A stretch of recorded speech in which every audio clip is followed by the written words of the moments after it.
All right, everyone. I think it's safe to say that Kamala Harris is indeed a racist. Link in the description, archived, of course. You can take the live link from it if you want to watch the video. She, lapsed into Ebonics again. Now, keep in mind, Kamala Harris is mostly of Indian extraction. The liberal mindset is that there's this thing called BIPOC, which means that basically an Indonesian and a Nigerian are the same thing. It's a very, very racially charged sort of subject. But when Kamala talks to people, she adjusts her accent accordingly. She's basically pulling a Hillary Clinton. She's a combination of John Kerry, Hillary Clinton, and Joe Biden. And to an extent, Bill Clinton, I suppose. With the stealing of the homework sort of thing, a la Ronald Reagan, post-80s, that was what Clinton did.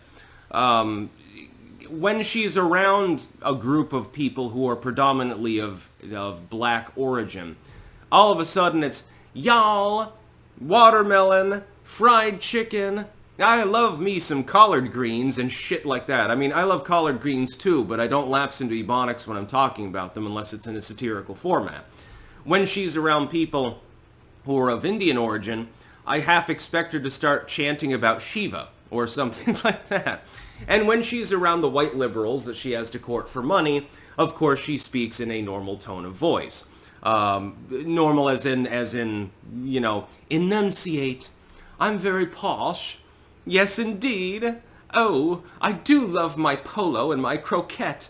Stuff like that. This is what she does. She's done this repeatedly. When Hillary Clinton in 2016 was on the Black podcast there, what'd she do? Well, y'all, I carry hot sauce in my handbag. And she got crucified for it, by the way, at the time.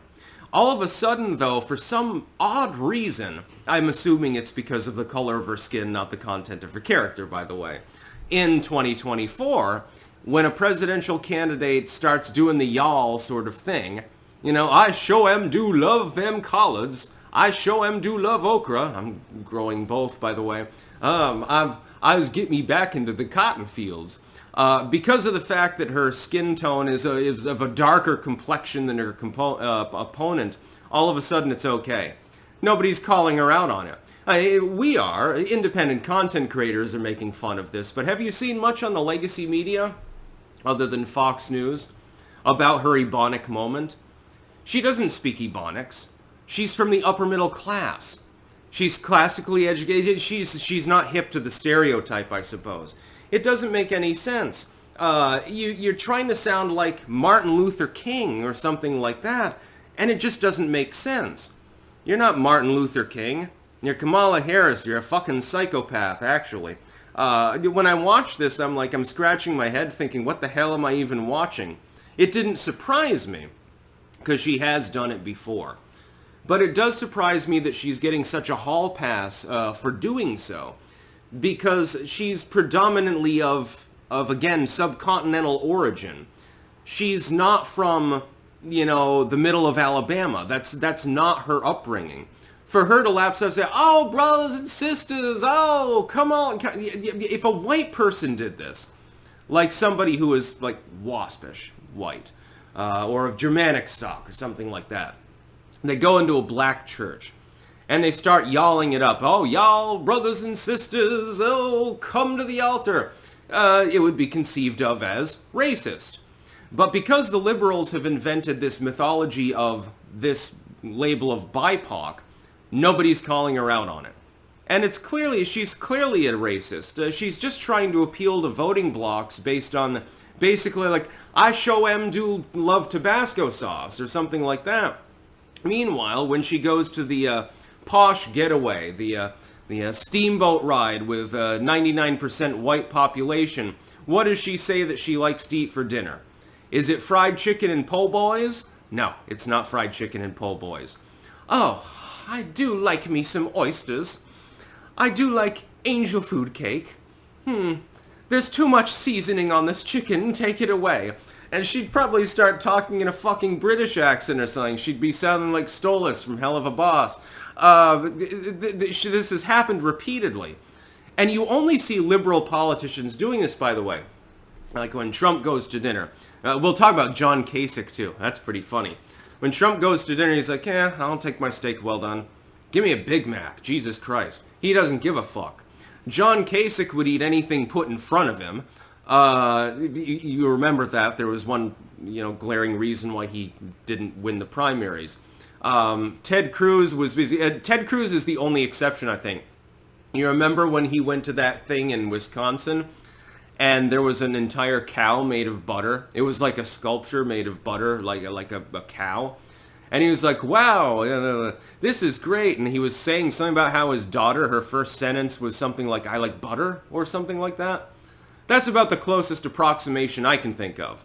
But there's no racial overtone to that. If anything, it is painfully white. With Kamala Harris, it's more like, if she's in front of an audience of people, like let's say Indian American caucus voters or something, she's going to be chanting Shiva and talking about how much she loves fucking chickpeas and curry and stuff like that. If she goes to the Black Caucus Convention, oh lordy, oh show em love them collards.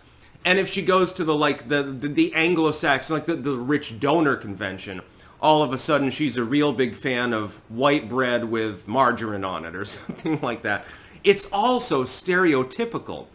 No politician would be able to get away with this if they had an R after their name, or anything other than a D, or if they weren't, to the far left of politics. It's the only reason that she's getting away with it. It's ludicrous. I'm like, can't you, people, and people are cheering for her, I'm like, can't you see that she's basically being racist to you? She's mocking you, actually, when you think about it. It's literally the old stereotype, oh yeah, watermelon and fried chicken. I mean, can you imagine? You'd get banned off of YouTube if you made a video that was, along those lines. She's doing it in live form at a convention, trying to get people to vote for her, and some of them are so screwed up they don't even understand what she's doing. She ain't black. I hate to tell you this, she's half Indian in origin. There's no such thing as BIPOC. The kind of life that was lived by somebody from, let's say, Nigeria or somebody from Papua New Guinea, they're not the same thing. And white liberals don't seem to understand this. And they're cheering and clapping like seals, and it's like the most racist thing that I've seen in modern politics. So I guess the Southern Democrats are back. Holy shit. That's about all. Peace out.